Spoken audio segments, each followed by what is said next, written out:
I just got my dream car! I got every exact feature I wanted and nothing more, saving me tons of cash. All because I factory ordered my car from Langley Chrysler. I was nervous at first when Nav suggested ordering, but when he explained all the advantages, I knew I had to. You'll get exactly what you want. You'll save tons of money on unwanted features. You'll get the best discounts available from now until when the Jeep comes in. And you're getting access to the exclusive colors and trim options, which normally you wouldn't even see. It was the best decision I've made. I'm gonna keep this car forever. Don't settle. Get your dream car. Get in touch to see your exclusive options for a factory order at Langley Chrysler. Hello everybody, welcome to Kaur's Corner. Today we're gonna talk about overspending, and mostly to do with the holidays, but even overspending in general. With Christmas coming up, we thought this would be a good topic to touch on because oftentimes, especially gift giving, the actual purpose of giving a gift gets lost in the idea that we need to give someone something worth a lot, when really it's supposed to be the thought that counts. It's the thought that counts, right? And it's all about, or it has kind of become about, well, how much am I worth? And I think we kind of get that with engagement rings and stuff like that too. Like, you know, spend a month's salary and this and that. So like overspending on anything, but because it's Christmas, like, are you overspending? I don't know. Have you guys ever overspent on a gift and now you regret it? Guilty. And then I look at my bills after, I'm like, whoa, okay, why didn't I think this through? And then you kind of get caught into the fact that, hey, as I have grown up, I feel like I have to spend more because technically I'm kind of making more, but at the same time I'm not because of inflation and everything. And yeah, it gets out of hand. The idea of like the perfect gift, and that doesn't really exist either, right? And like all the stress that you can get behind like trying to find that thing too. So yeah, I don't know. Well, my biggest thing now is to try my best to give like more meaningful gifts. So especially if it's like something I know someone's been talking about.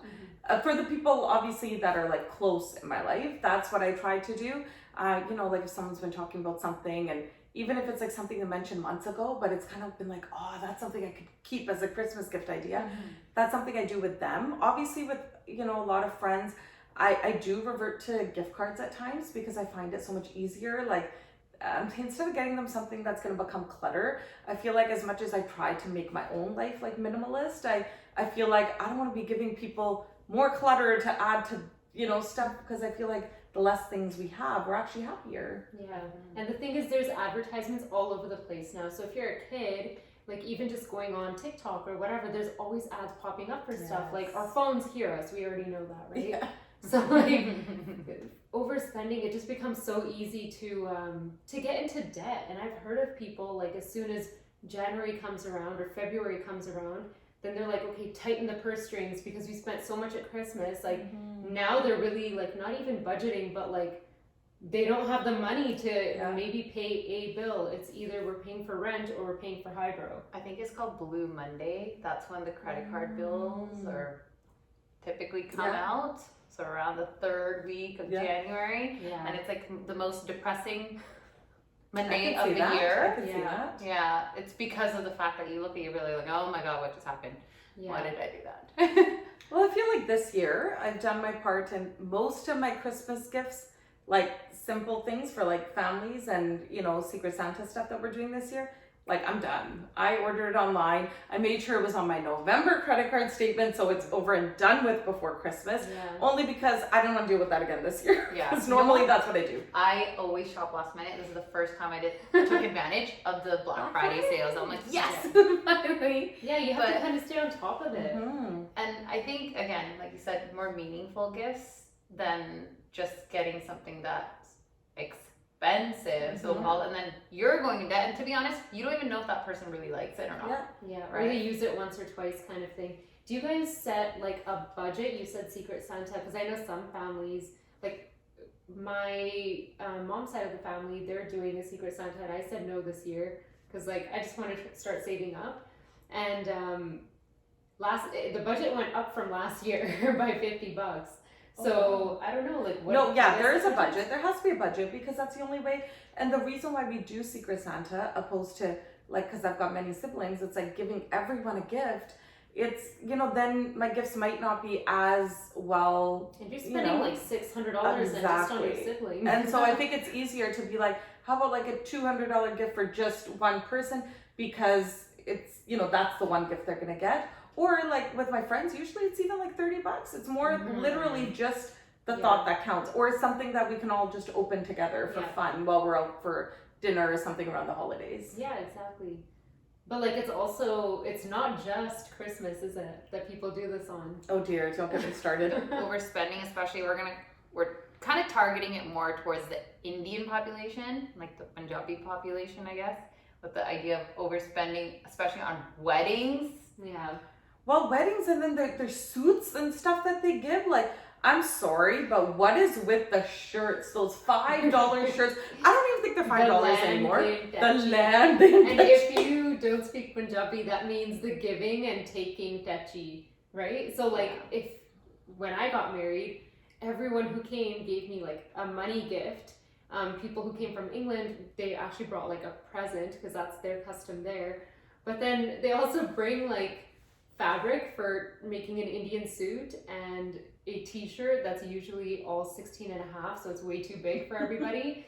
And every family will give one to the bride, one to the groom, to the sisters, to the parents, and the grandparents. And then you end up with these suitcases of clothes that no one's gonna wear. No, they rotate, because then when you're gonna go to a wedding, then we give it to them. So like, what's the point of having even just the space that these two suitcases take up? And like, we're never allowed to get rid of it. And someone spent this money. If we like look at the suitcase and totaled up the value, it would be hundreds of dollars, maybe thousands of dollars worth of stuff. But even if you don't pass it on, the fact that you then you have to take account that, I have to now spend this money on that person's wedding. And I think people actually, I've seen people write that down. The logbook. Yeah, like how much did they give? So that way next time when we go to their wedding, we give their wedding or their son. The biggest thing is like, okay, the suits, if they're nice, I get it. But if they're just like fabric, and then the suits I'll still be okay with. It's the shirts I cannot get over. Like,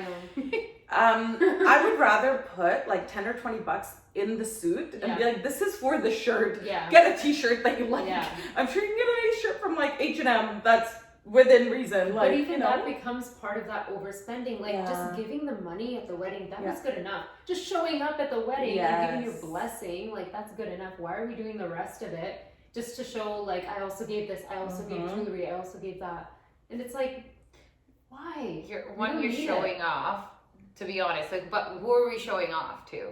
Right? Who are we trying to show off? Isn't this supposed to be family? Yeah. Right? Why are we showing each other off to our family? Like, I made this much, or I spent this much on you.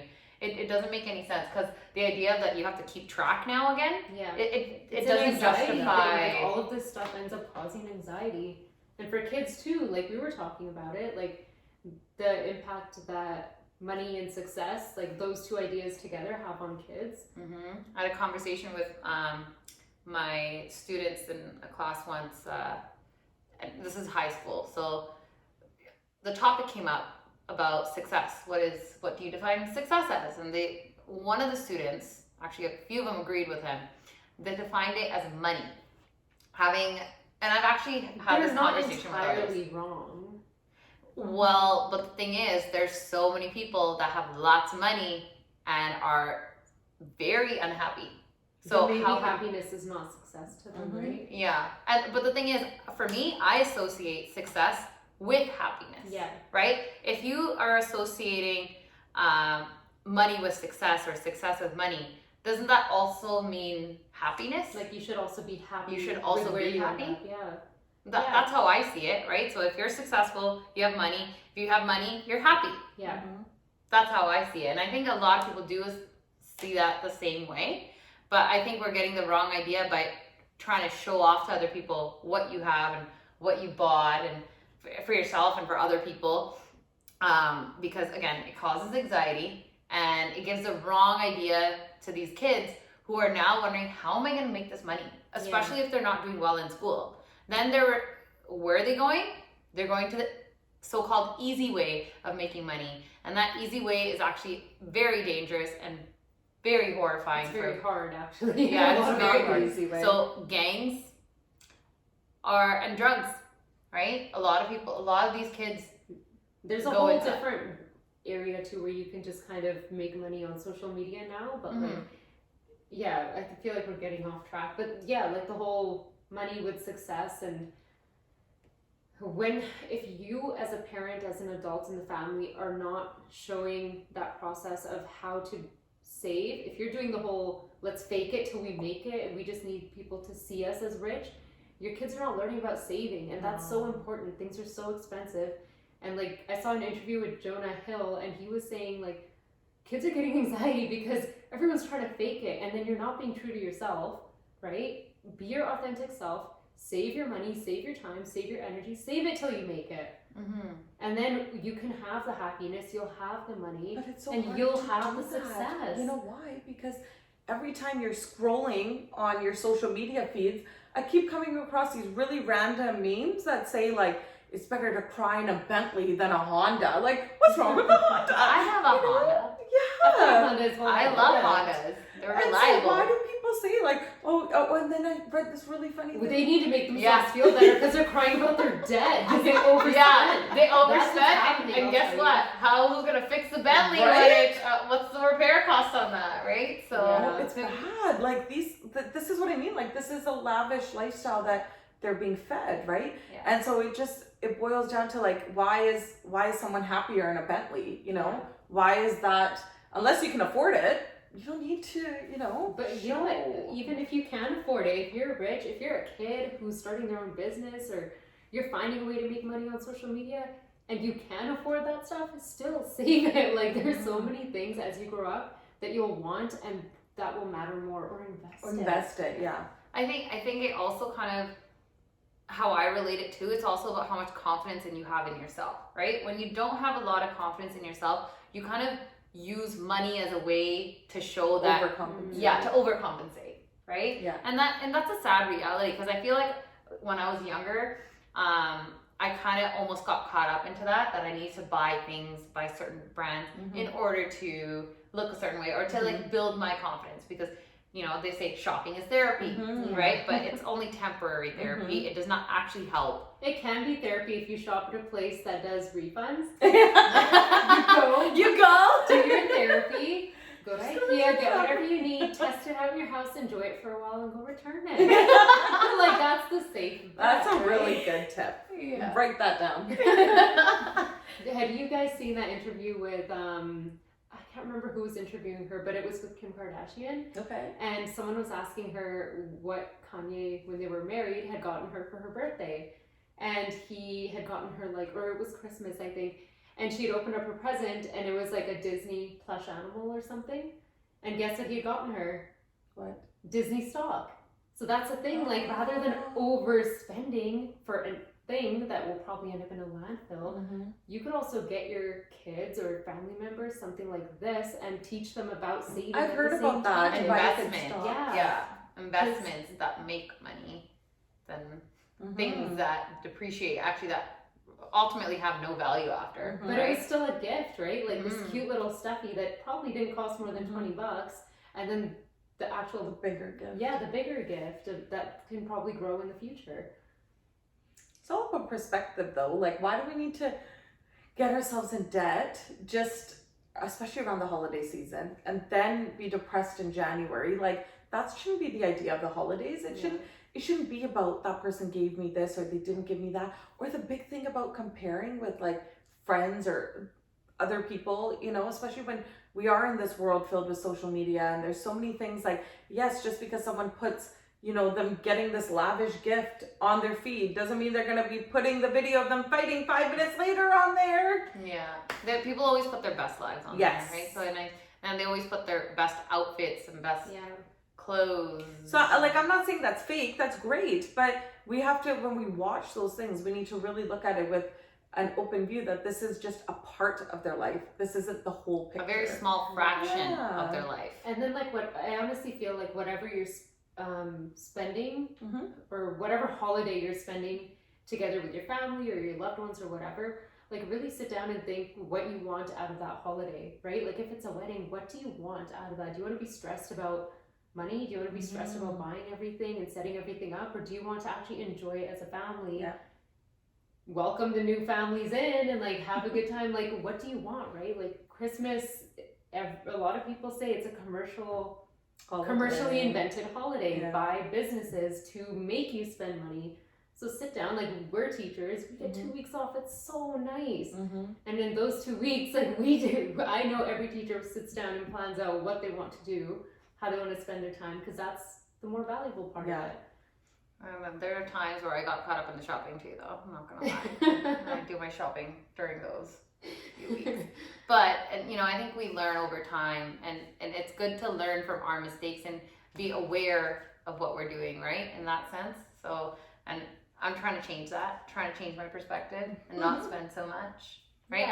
And the idea of like when I'm spending, who am I trying to impress? I should be trying to impress myself, and then impressing myself doesn't mean I have, you know, a $3,000 bag and nothing in my bank account, or nothing in the purse, or nothing in the purse, or nothing in the purse, no purse, you know. So, I think that's a nice place to end it. Like, do it for yourself, and actually, at the end of it, even though holidays are about giving, like make sure you end up being in a good place too. So, for everyone who's celebrating the holidays, happy holidays. There's a lot of different holidays going on, so we're not going to say each one, but you can follow us on Instagram at Korner, as well as Patreon at Korner as well. And happy holidays! Thanks for joining us. bye.